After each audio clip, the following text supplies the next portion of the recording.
അതിര കോഴിക്കോടിന്റെ മുത്താണ് ഇപ്പോൾ നമ്മുടെ കൂടെ ഉള്ളത്. മിമിക്രിയിൽ എ ഗ്രേഡ് നേടി ഞങ്ങളോടൊപ്പം ഇവിടെ എത്തിയിരിക്കുകയാണ്. അത് വെറും എ ഗ്രേഡ് അല്ല, ഹാട്രിക് നേടി എത്തിയിരിക്കുന്ന മിടുക്കനാണ്.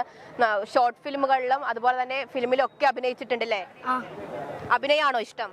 അഭിനയ ഇഷ്ടം. എന്താ അഭിനയം ഇത്ര ഇഷ്ടപ്പെടാനുള്ള കാരണം? അത് ഇപ്പൊ എന്താ പറയാ, അഭിനയിച്ച് സിനിമയിലൊക്കെ അഭിനയിച്ചാലേ വലിയ ആളാലോ.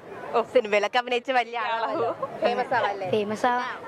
കുറെ വർഷം കൂടി കഴിയുമ്പോ ഈ കലോത്സവ വേദിയിലൊക്കെ VIP ആയിട്ട് വന്നിറങ്ങാം അല്ലേ?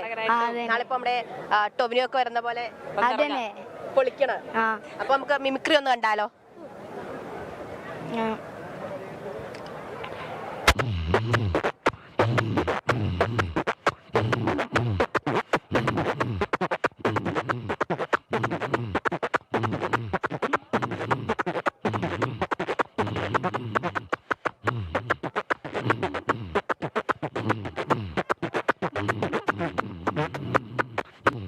ഇനി കുറച്ച് ബീറ്റ് ബോക്സ്.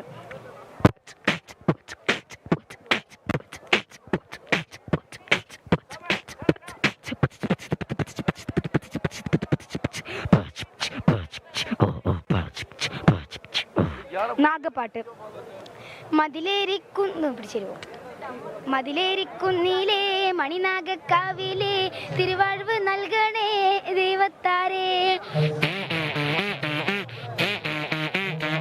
അടിയന്റെ നോവെല്ലാം അടിയോടെ മായ്ച്ചിട്ട് തിരുവാഴ്വ് നൽകണേ ദൈവത്താരേ. ഈ ഒരു കൊച്ചുകുട്ടി കരയുന്നതിന്റെ ശബ്ദം.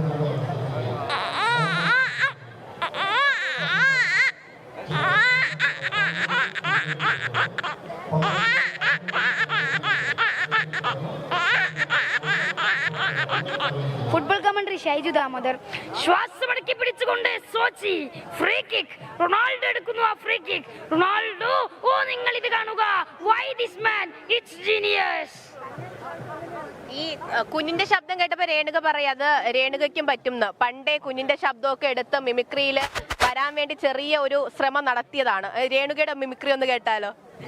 ഞാനിപ്പൊ കരഞ്ഞ ഒരുമാതിരി ചെരവേക്കിട്ട് കുറയ്ക്കുന്ന ശബ്ദമായിരിക്കും. എന്നാൽ സൂര്യഗായത്രി, രേണുക ആ ശ്രമം അവിടെ തുടരട്ടെ. നവീൻ അവിടെ പുതിയ കാത്തിരിക്കുന്നുണ്ട്. നവീൻ, ആരാണ് പുതിയ